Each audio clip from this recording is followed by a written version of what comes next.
I'm not a lawyer, but we back. It was day one of Karen Read 2.0, also known as the retrial of the Commonwealth of Massachusetts versus Karen Read. And I'm going to give you the recap, but before I do, I have good news and I have bad news. The bad news is I'm going on vacation, so after this recap, I probably won't do another one until day like 10. But the good news is you're going to get this recap. So let's get into it. As a reminder, Karen Read is facing 3 charges. The first one, second-degree murder. We are not going to try to prove that Karen Read tried to kill John O'Keefe. We're not going to try to prove to you that she intended or wanted him dead. That's not second-degree murder. What we will prove to you is she engaged in an intentional act, driving back at him at that speed, in the storm, in the darkness, knowing that he had just gotten out of her Lexus. She intended that act would cause a plain and strong likelihood of death.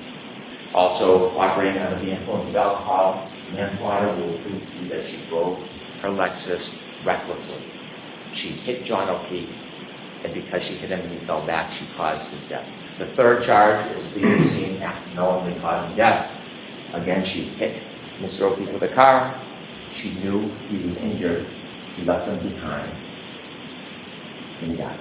Now, those clips were of the prosecutor, Hank Brennan, who was not on the team for the last trial, but is the lead prosecutor for this one. And today, he gave opening statements, and like the prosecutor from the last trial, Hank Brennan talked about Karen and John's relationship and highlighted that it was on the verge of ending. It was a steady relationship until about the beginning of 2022. And then things began to unravel. There was tension. There was arguments. In fact, just a few days before this incident, you'll hear that Mr. O'Keefe asked her to leave. You're going to be able to read text messages of their conversations on January 28, 2022, and you will see the tension and the unraveling of the relationship. You will read about the discord between the defendant and Mr. O'Keefe. And according to Hank Brennan, drinking plus anger from an argument is what led up to John O'Keefe's death, and he emphasizes multiple times to the jury that he plans on using facts, science, and data to prove that Karen Read is responsible for John O'Keefe's death. So why are we here today? We are here today because John O'Keefe was killed by the actions and conduct of that defendant, Karen Read. Follow the science, follow the data. Ignore speculation, surmise, conjecture. Stay true to the evidence. It will lead you to the truth.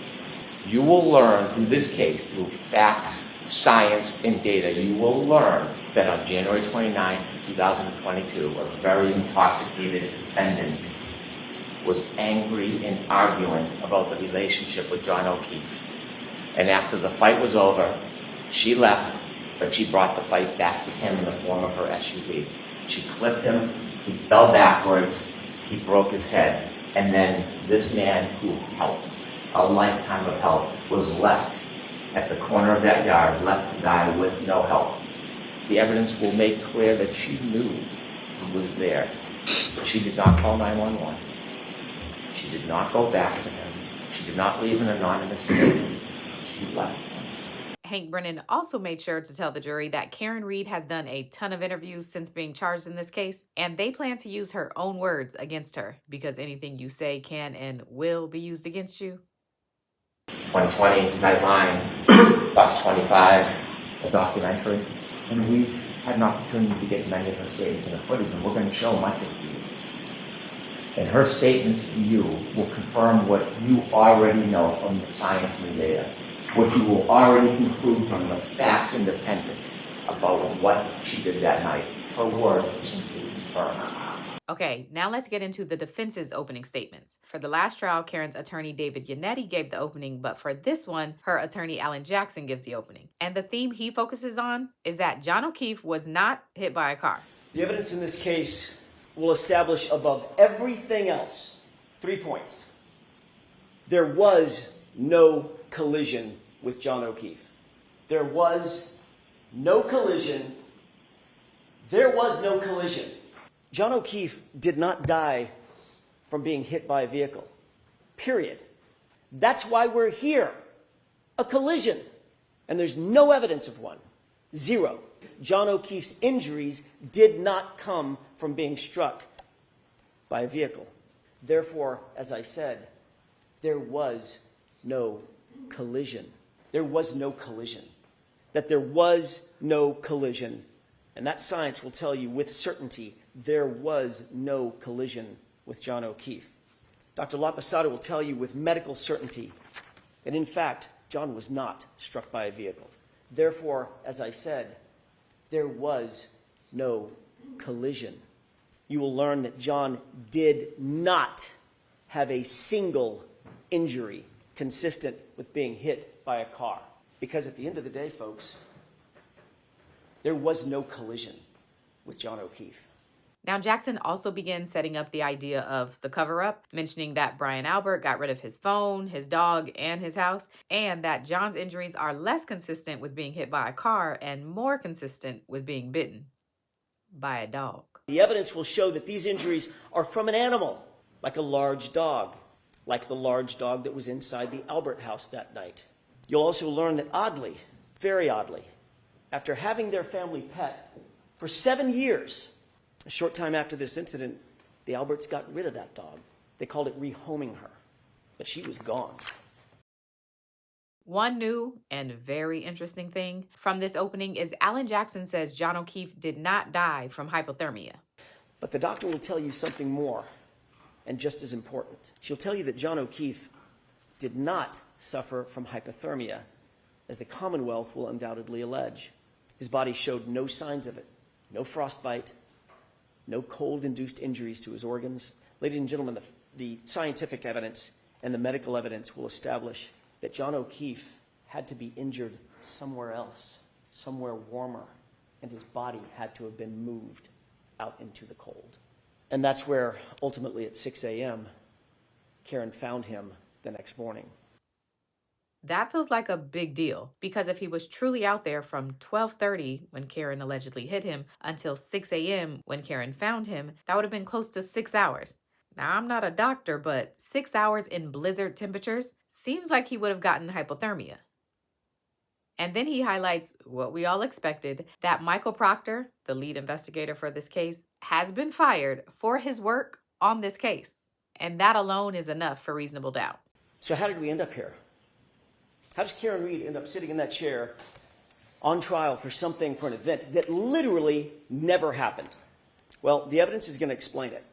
And it can be summed up in the following text message, a text message of a now fired Massachusetts State Police officer named Michael Proctor.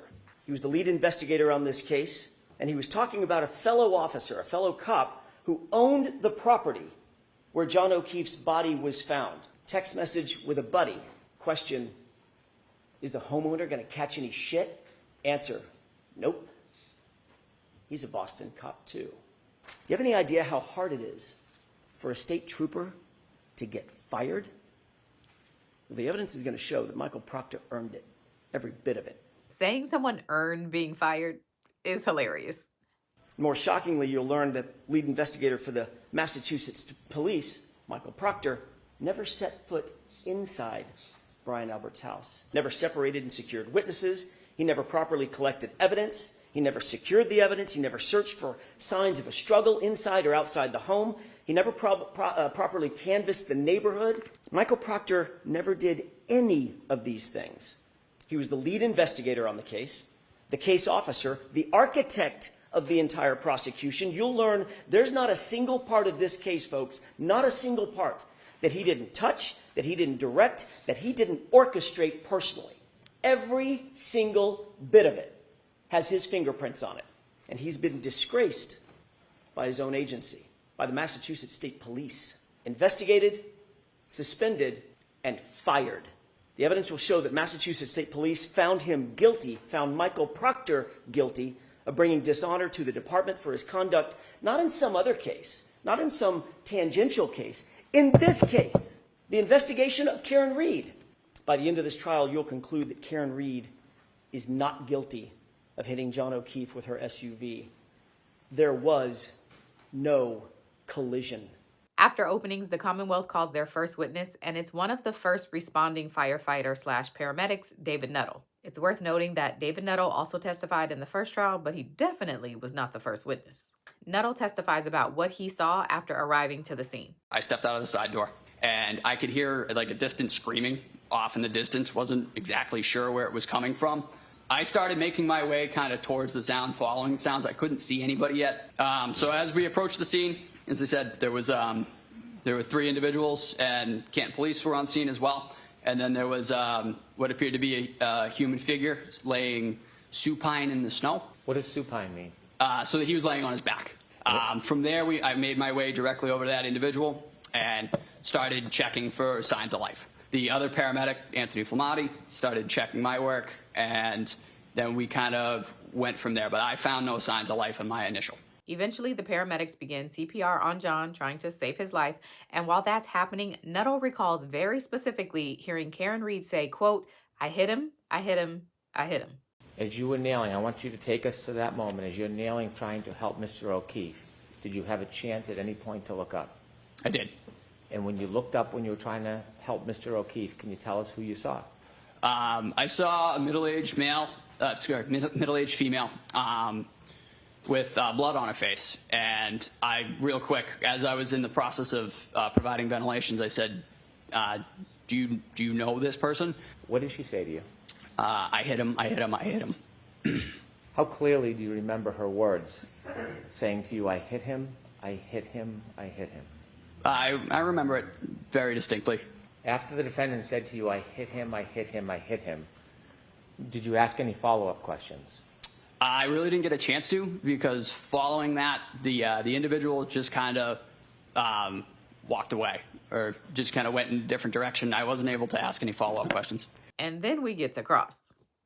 Alan Jackson starts off hot, asking Nuttle how many times he's met with the prosecutors in the last month and what was discussed in those meetings. Nuttle says he met with prosecutors 3 weeks ago, 2 weeks ago, and then last night. And his answer to what they discussed starts a whole thing. Were there any issues that Mr. Brennan or anybody else in that meeting brought up concerning any of your testimony? There was just a question of how many times the I hit him came up. It was 3 times.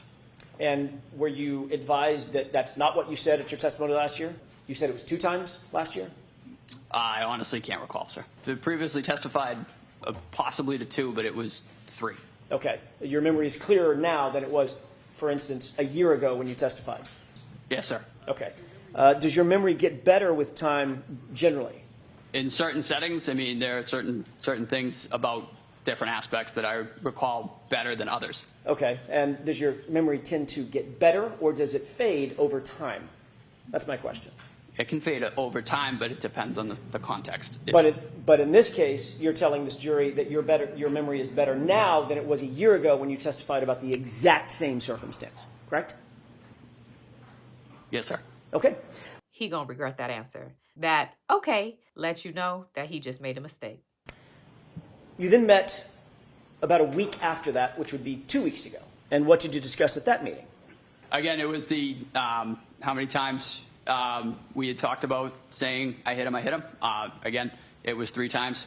If y'all had met 3 weeks ago, why did you need to discuss it again a week later to verify the 3 times versus 2 times?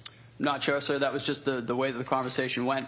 Okay. And did Mr. Brennan say, well, that's not consistent with how you've testified previously concerning the number of times you heard the "I hit him" phrase? Yes, sir. He did say that. He wanted to, he acknowledged that I had said it twice. However, again, as I mentioned, it was said 3 times to me. I believe I said I hit him twice on the stand last year. Right. And if you're saying I hit him 3 times instead of twice, that, firefighter Nuttle, is inconsistent with your testimony today, correct? Yes, sir. Okay.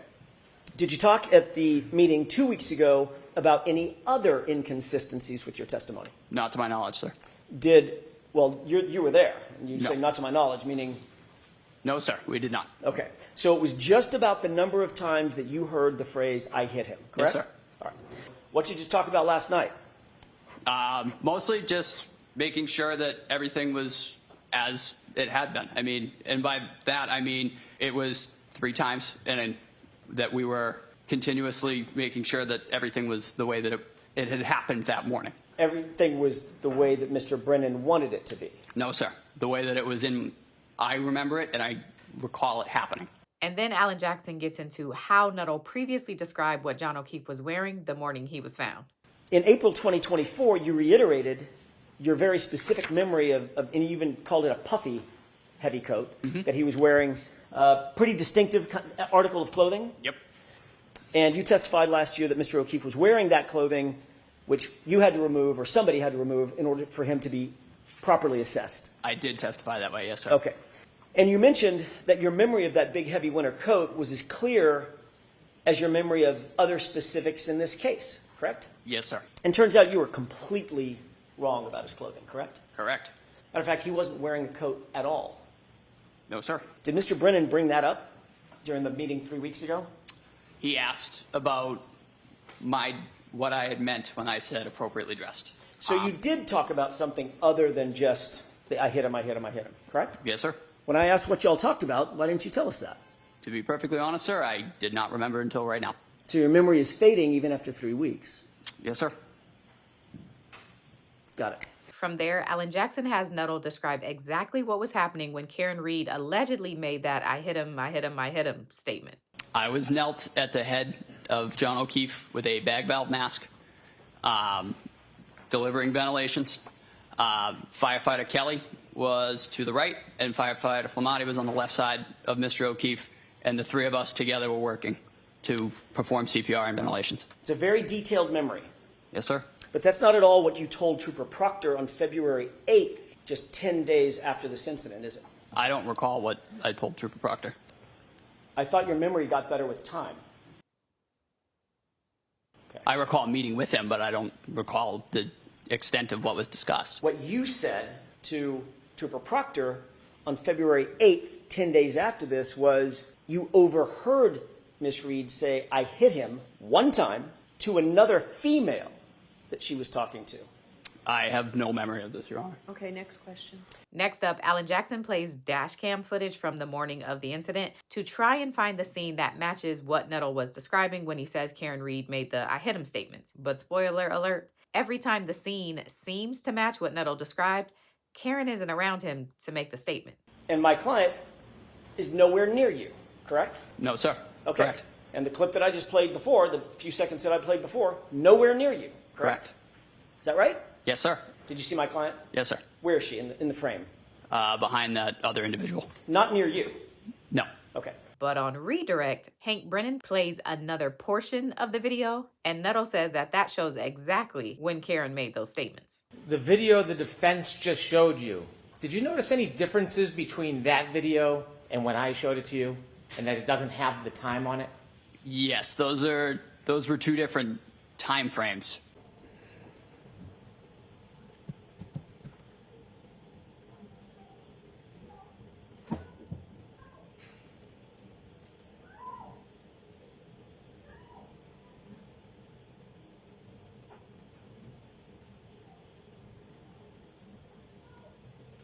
Stop, please. Do you see the defendant in that screen? She's running towards where the three of us are grouped.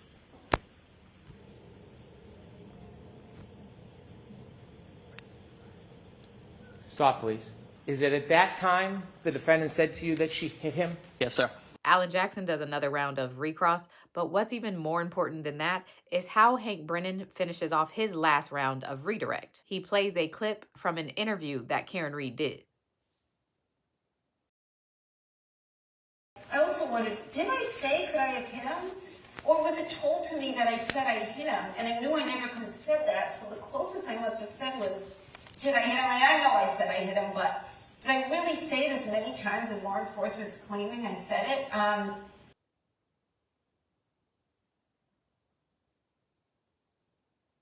So we spent all that time trying to figure out if she said I hit him and how many times she said it, when the lady is on damn video admitting she said it. Don't piss me off, Karen.